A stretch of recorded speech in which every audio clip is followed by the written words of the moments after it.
right, fifth graders. And so now for part 2, for question number 4, what it's going to ask us to do is it's going to ask us to synthesize all of our knowledge and put it all together, okay?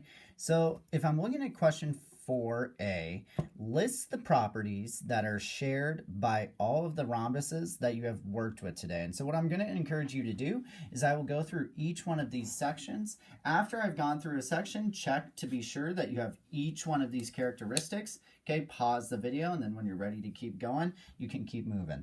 Okay, first one, rhombuses have 4 straight sides of equal length. Second, opposite sides of rhombuses are parallel. 3, diagonals are perpendicular bisectors. What this means here is we can see that in our rhombus, our diagonals are cutting each other. They're intersecting at a perpendicular line, okay? They're making that perpendicular line of that 90 degrees or that shape that's kind of like the cross, okay?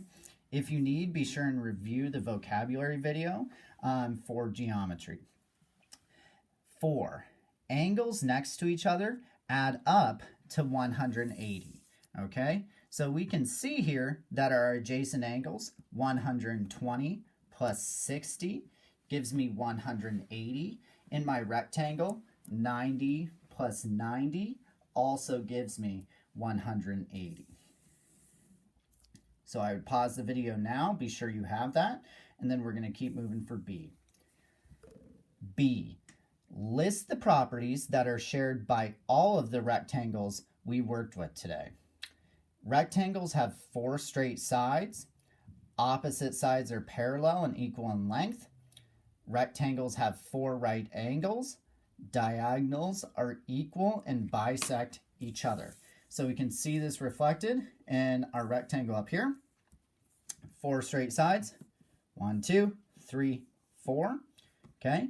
The parallel sides, so these 2 lines, my top and my bottom line, are equal length. Okay. My other pair of parallel sides, my left hand and my right hand side, those are equal in length as well. We see that it has 4 right angles. 1, 2, 3, 4. Okay, and then when we drew these diagonals, okay, they're equal in length. Each one of those sections is 2 centimeters, 2 centimeters, 2 centimeters, 2 centimeters, okay, and then they're going to bisect each other. So they're going to meet right in the middle and bisect each other. I would pause the video now and be sure you have this down, and then when you're ready, continue the video and keep moving. All right, C. When can a trapezoid also be called a rhombus? Okay, so as we remember, rhombuses are trapezoids, okay, but a trapezoid would be a rhombus when all 4 sides are the same length. So for example, okay, our rhombus here, all 4 sides are the same length. That would also be a trapezoid.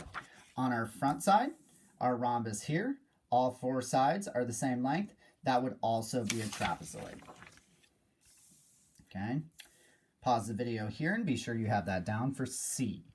Next one, D. When can a parallelogram also be called a rectangle?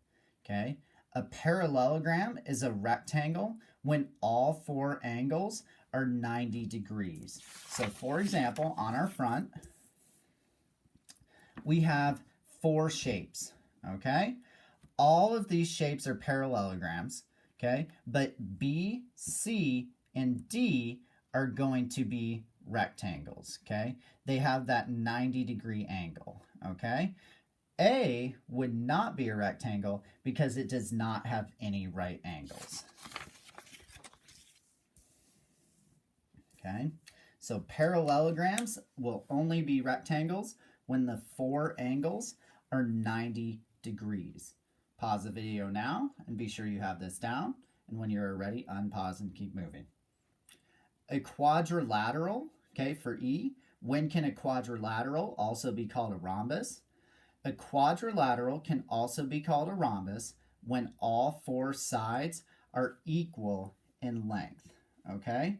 So for our front, okay, a quadrilateral can be a rhombus when all four sides are equal length. So for example, D here, where my rectangle has all sides equal, that would be the same as my rhombus. However, B would not be a rhombus because it does not have four sides that are equal length. All right, that is the end of our video. I will leave this right here. So if you need to pause and be sure that you have what's on our video on your paper, okay, you may. I hope you enjoyed this video, and I will let you get to it. Thanks for listening.